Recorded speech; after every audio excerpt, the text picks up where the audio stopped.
இந்த ஆண்டு துவக்கத்துல இருந்தே தமிழக மக்களுக்கு விறுவிறுப்புல பஞ்சமே கிடையாது. குறிப்பாக தமிழக வெற்றி கழகம் இந்த விஷயத்துல முதல்ல இருக்கு அப்படின்னே சொல்லலாம். தளபதி விஜய் அவர்கள் தமிழக வெற்றி கழகம் வெற்றி பெறுமா இல்லையா அப்படின்ற எதிர்பார்ப்பு இந்த ஆண்டு துவக்கத்துல இருந்தது. அத்துடனே சேர்த்து விஜய் அவர்களை பற்றி பல அவதூறுகளும் பல வதந்திகளுமே சோசியல் மீடியாக்கள்ல பரவச்சு.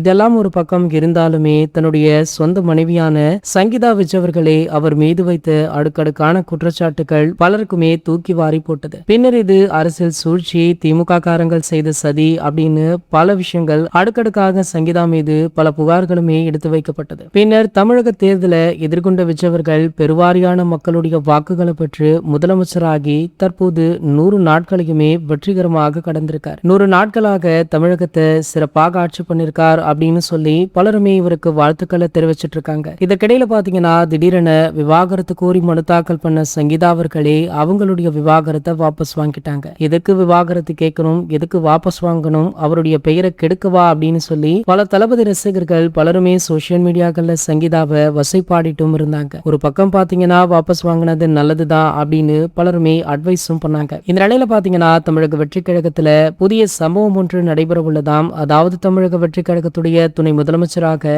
சங்கீதா விஜய் அவர்கள் பதவி ஏற்க உள்ளார் அப்படின்ற தகவல் வைரலுமே ஆகிட்டு இருக்கு. கூடிய விரைவிலேயே இதற்கான அதிகாரப்பூர்வ அறிவிப்புமே வெளியாக இருக்கா. இது போன்ற செய்திகளை பத்தி நீங்க உடனே தெரிஞ்சுக்க நம்மளுடைய சேனலை மறக்காம சப்ஸ்கிரைப் பண்ணிக்கோங்க.